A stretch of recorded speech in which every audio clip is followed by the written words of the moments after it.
Hey, my name is Alec Wenzel, and if you haven't already, please subscribe to the channel. We talk about gear here, or you can subscribe to watch my beard grow back with me. That will be exciting. Today, we're talking about whether or not it's fair to compare a $750 overdrive to just a regular overdrive. About a week and a half ago, I did a video on this, the Pettyjohn Chime V1, and I'll put a link to that on screen and in the description, so you can go down and check that out too if you're curious about the pedal. It's pretty cool. I really like it. But in the title card, I asked the question, like, is this the most versatile overdrive? And that's kind of clickbaity because in reality, I don't think any one overdrive is the most versatile. I think that they all have individual applications. And I never state that in the video. I just say that I think it's a very versatile tone shaping tool. But someone very kindly commented their opinion that the Chase Bliss Mark II Automatone is the most versatile overdrive. And it's hard to disagree with that, with the amount of options that that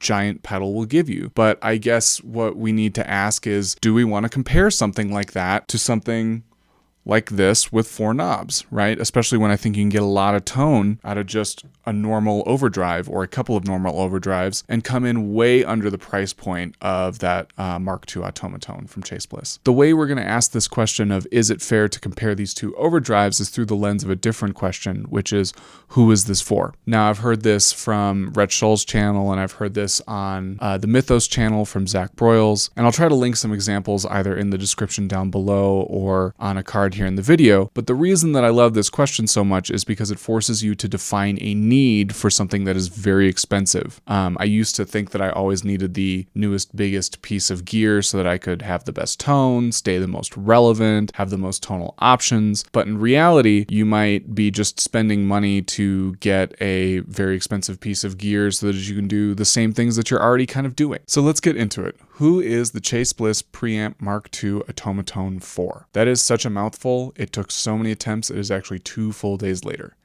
My beard is slightly longer. So let's get into this idea of who is it for. That question, for me, boils down to sort of 3 main points: quality, price point, and application. We all want something that's obviously really high quality and has a lot of applications, but then we have to decide if the price point makes it worth that for us. Will we use all those applications? And so first I want to start this off by saying that I think the Preamp Mark II is incredible. And you'll have to forgive me if I don't remember everything that it does because I'm listing this off the top of my head. It's got a 3-band EQ and gain circuit based on the Chimera from Benson amplifiers, an incredible amplifier company. It has a parametric EQ mid boost, right? So actually kind of like a 5-band EQ. It has 2 different fuzz circuits that can be dropped in addition to that gain circuit. So you have off silicon or germanium fuzz circuits you can apply to this thing. It gives you options for it being a gated fuzz or an ungated fuzz. All of these things are MIDI controllable. So you can access presets via MIDI, of which I think you can have 10 at any one time, and I think there's a bank up to 30. I might be wrong. You can use that EQ for filter sweep, and it can give you like a sort of replacement wah almost if you make that controllable with a certain gain style through a expression pedal. The thing is unbelievable. It does everything. But when I talk about that, I have to say you can only access one of those things at any one time. You can only have one preset, and that preset might be fake fuzz wah sound that you're using that expression pedal and the fuzz circuits for. It could be just a regular dirty amp. It could be clean boost. It could be a heavy lead boost. You know, do all this incredible stuff with it, right? But at the end of the day, you're only able to access one preset at a time. So even if I spent this money on this incredibly versatile overdrive, I would still put it on my board and probably want 1 or 2 more things, probably like a clean boost to boost into it or after it, or some kind of overdrive to help it along. When I think about the Preamp Mark II, I could have like 30 incredible presets on there, but I'm not bringing 30 overdrives to a gig. You know, on my big board, I've got 4 drives, right? I've got a clean boost, a medium drive, a slightly heavier drive, and a fuzz, and that still seems like too much sometimes. On my small board, it's usually just 1 overdrive and a clean boost.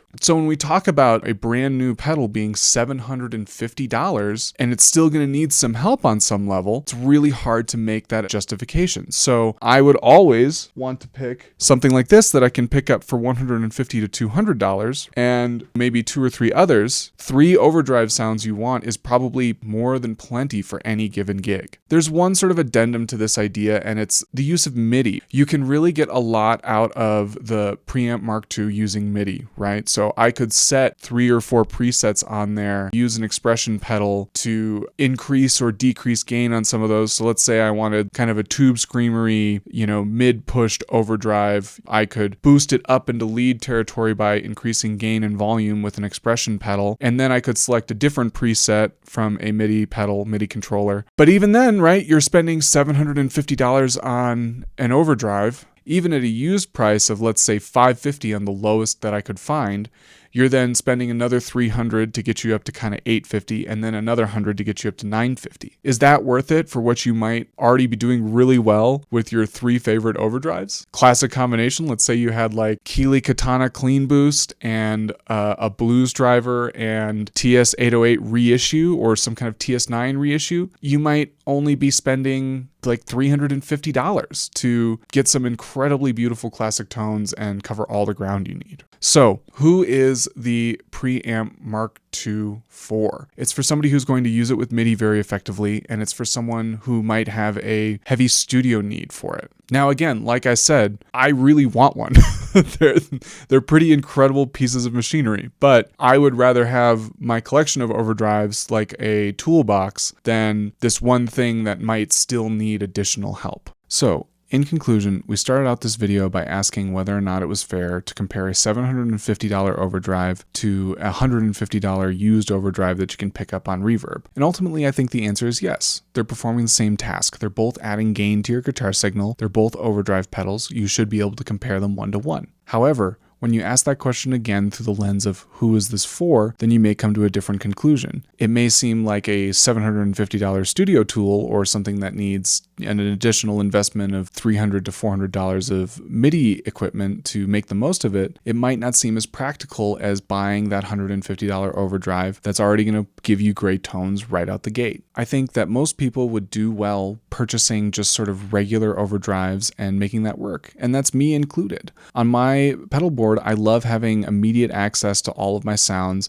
and being able to make adjustments on the fly. I don't know that that would be as easy on the Preamp Mark II. That doesn't mean that you couldn't get incredibly good with it and incredibly quick, but ultimately I'd rather turn a knob than move through presets and work faders. Plus, when I know what each pedal is doing, it's just giving me its one job and I can make adjustments for its one job on the fly really quickly. Now, with all that being said, I think the Preamp Mark II is amazing. I'm definitely going to be building my pedal board out for MIDI in a few months, and I might be looking at something like that in the future because it might be an opportunity for me to make the most of something on a board that I use a lot in the studio or a board that I use a lot with other artists. However, for the time being, I'm still going to be going with my usual overdrives, and I think that they're plenty great. And I don't know that I would trade all of them for a Preamp Mark II that could kind of do it all. Thank you again so much for watching. If you've stayed till the end, please do the YouTube stuff. Please like and subscribe. I'm really trying to grow the channel and that kind of thing helps me out. If not, I hope to see you guys back here again for another video on gear.